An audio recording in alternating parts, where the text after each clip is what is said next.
பேய் அடையா பிரிவு எய்தும் பிள்ளையினோடு உள்ள நினைவு ஆயினவே வரம் பெறுவர் ஐயுற வேண்டா ஒன்றும். யாருக்கு குழந்தை பேறு வேண்டும் என்று கருதுகிறார்களோ அது நிச்சயமாக கைகூடும், இதில் ஐயமே வேண்டாம் என்கிறார். சூரியன் பெயரால் ஒன்று, சந்திரன் பெயரால் ஒன்று, அக்கினியின் பெயரால் ஒன்று என்று 3 திருக்குளங்கள் இன்றளவும் அந்த திருவெண்காட்டு கோயிலிலே உண்டு. அப்படி அந்த திருவெண்காட்டுக்கு சென்று வேயனதோள் உமைபங்கன் வெண்காட்டு முக்குள நீர் தோய் வினையார் அவர்தம்மை தோயாவாம் தீவினையே என்கிறார். இந்த திருவெண்காட்டில் இருக்கக்கூடிய 3 குளங்கள் இருக்கின்றனவே, இவை எத்தனை ஆண்டுகளாக இருக்கின்றன என்று உங்களால் அறுதியிட்டு சொல்ல இயலாது. காரணம், சிலப்பதிகாரத்திலேயே இதை பற்றிய குறிப்பு வருகிறது.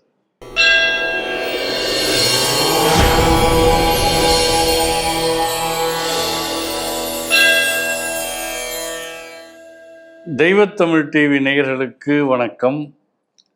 நம்முடைய சைவ மரபில் சைவ சித்தாந்தம் என்கின்ற ஒரு கிளை உருவாகி நிலையாக பெரும் காரணமாக விளங்கியவர் யார் என்று நீங்கள் அறிவீர்கள்.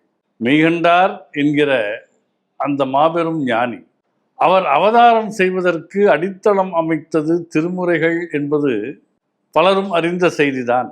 அவருடைய பெற்றோர்கள் அச்சுதக் களப்பாளரும் மங்களாம்பிகை அம்மையாரும் நீண்ட காலம் குழந்தை பேர் இல்லாமல் வருந்திய போது அவர்களுடைய ஆன்மீக குருநாதர் திருமுறை ஏடுகளில் கயிறு சார்த்தி பார்த்தார். கயிறு சார்த்தி பார்ப்பதென்றால் இறைவனை நினைத்து கொண்டு ஏதோ ஒரு பக்கத்தில் கயிற்றை வைத்து திறப்பது. அதில் என்ன வருகிறதோ அதுதான் இறைவனுடைய திருக்குறிப்பு என்று உணர்வது.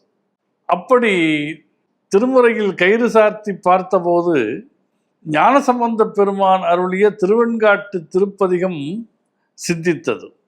அந்த பதிகத்துக்கென்று பல பெருமைகள் உண்டு. குறிப்பாக அந்த முதல் வரியே ஓரளவு பலருக்கும் ஒரு புதிய செய்தியாக இருக்கக்கூடும். பேய் அடையா பிரிவு எய்தும் என்று இந்த பாட்டு தொடங்குகிறது. சில கஷேத்திரங்களுக்கு சில தலங்களுக்கு என்று ஒரு தனித்தன்மை உண்டு. எதிர்மறை சக்திகள், பேய் பிடித்தவர்கள் அல்லது பில்லி சூனியம் போன்ற ஏவலுக்கு ஆளானவர்களுக்கு நிவாரணம் தரக்கூடிய தலங்கள் என்று சில உண்டு. அத்தகைய தலங்களில் ஒன்று திருவெண்காடு என்று ஞானசம்பந்த பெருமான் அருளுகின்றார். பேய் அடையா பிரிவு எய்தும் என்று தொடங்குகிறார். 20ஆம் நூற்றாண்டில் கூட நானே பார்த்திருக்கிறேன். சில குடும்பங்கள் இது போன்ற ஏவல் தொந்தரவுகளுக்கு ஆளாகிற போது திருவெண்காட்டு திருத்தலத்திலிருந்து சில வைதிகர்களை அல்லது அந்த நுட்பம் தெரிந்தவர்களை அழைத்து அந்த ஏவலுக்கு மாற்று செய்கிற ஒரு தன்மை இன்றளவும் இருக்கிறது. எனவே அந்த தலத்தினுடைய தனித்தன்மை இது என்று பெருமான் அருளுகிறார். பேய் அடையா பிரிவு எய்தும் பிள்ளையினோடு உள்ள நினைவு ஆயினவே வரம் பெறுவர் ஐயுற வேண்டா ஒன்றும். யாருக்கு குழந்தை பேறு வேண்டும் என்று கருதுகிறார்களோ அது நிச்சயமாக கைகூடும், இதில் ஐயமே வேண்டாம் என்கிறார். அதாவது அப்படி அச்சுதக் களப்பாளருடைய குருநாதர் ஏடு சார்த்தி பார்த்தபோது இந்த திருப்பதிகம் கிடைத்ததும் அங்கே போய் ஒரு மண்டலம் விரதம் இருந்து அந்த ஆலயத்தில் இருக்கக்கூடிய 3 திருக்குளங்கள், சூரியன் பெயரால் ஒன்று, சந்திரன் பெயரால் ஒன்று, அக்கினியின் பெயரால் ஒன்று என்று 3 திருக்குளங்கள் இன்றளவும் அந்த திருவெண்காட்டு கோயிலிலே உண்டு. அப்படி அந்த திருவெண்காட்டுக்கு சென்று வேயனதோள் உமைபங்கன் வெண்காட்டு முக்குள நீர் தோய் வினையார் அவர்தம்மை தோயாவாம் தீவினையே என்கிறார்.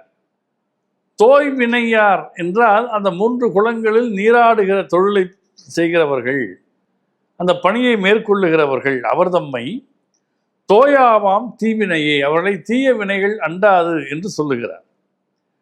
இந்த திருவெண்காட்டில் இருக்கக்கூடிய 3 குளங்கள் இருக்கின்றனவே, இவை எத்தனை ஆண்டுகளாக இருக்கின்றன என்று உங்களால் அறுதியிட்டு சொல்ல இயலாது. காரணம், சிலப்பதிகாரத்திலேயே இதை பற்றிய குறிப்பு வருகிறது.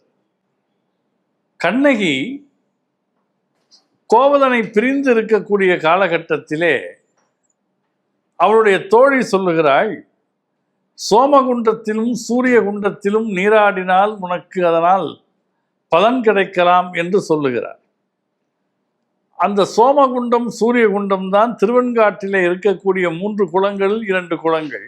ஆனால் அவற்றில் நீராட வேண்டும் என்று அழைத்த போது கண்ணகி மறுத்து சொன்னதாக, பீடன்று என்று சொன்னதாக இளங்கோவடிகள் எழுதுகின்றார்.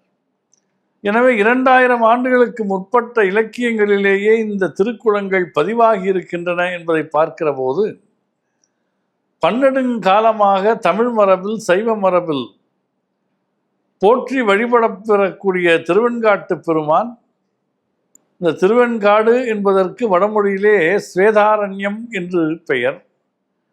அதனால்தான் மெய்கண்டார் அந்த திருவருளினாலே பிறந்ததை குறிக்கிற வகையில் அவருக்கு ஸ்வேதன பெருமாள் என்று திருநாமமிட்டார்கள். பின்னாளில் அவரை ஆட்கொண்ட பரஞ்சோதி முனிவர் அவருக்கு மெய்கண்டார் என்று தீட்சா நாமம் தந்தார் என்பதையெல்லாம் பார்க்கிறோம். எனவே திருவெண்காட்டு திருத்தலத்திற்கு நாம் போகிற போது இந்த தீய எதிர்மறை சக்திகள் நம்மேல் ஏவப்பட்டிருந்தால் அவை நம்மை விட்டு விலகுகின்றன. நீண்ட காலமாக குழந்தை பேறு இல்லாதவர்களுக்கு குழந்தை பேறு கிடைக்கிறது. எல்லாம் வல்ல சிவபெருமானுடைய அருட்பெரும் கருணை ஆட்கொள்ளுகின்றது. அந்த முக்குள நீரிலே நீராடுவார்களே என்று சொன்னால், அதில் நீராடுவதனுடைய பயனாக தீவினைகள் நம்மை விட்டு அகல்கின்றன என்று சரித்திர சான்றோடு நமக்கு இந்த அருமையான பாடல் வழியாக பல செய்திகளும் கிடைக்கின்றன. பேயடையா பிரிவெய்தும் பிள்ளையினோடு உள்ள நினைவு ஆயினவே வரம் பெறுவர் ஐயுற வேண்டா ஒன்றும் வேயனதோள் உமைபங்கன் வெண்காட்டு முக்குள நீர் தோய்வினையார் அவர் தம்மை தோயாவாம் தீவினையே என்கிற அந்த அற்புதமான பாடலை நாம் நினைத்து பார்க்கிறோம்.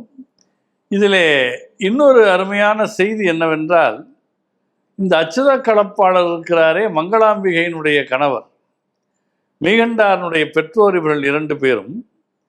இந்த மங்களாம்பிகை என்கிற அம்மையாரனுடைய தந்தையார் யார் என்று பார்த்தால் சடையப்பர் என்று தெரிகிறது.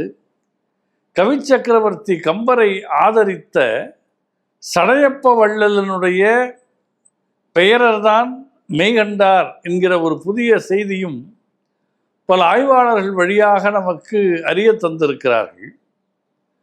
மங்களாம்பிகைக்கு காங்கேயர் என்கிற பெயரிலே ஒரு சகோதரர் இருந்தார் என்றும், அவர்தான் மெய்கண்டாருடைய தாய்மாமன் என்றும், அவருடைய அரவணைப்பிலே மெய்கண்டார் வளர்ந்தார் என்றும் நமக்கு குறிப்புகள் சொல்லுவதனாலே, கம்பரை ஆதரித்த வெண்ணையூர் சடையன் திருவெண்ணைநல்லூர் சடையப்ப வள்ளலனுடைய பெயரன்தான் மெய்கண்டார் என்கிற சரித்திர குறிப்பையும் நாம் பார்க்கிறோம்.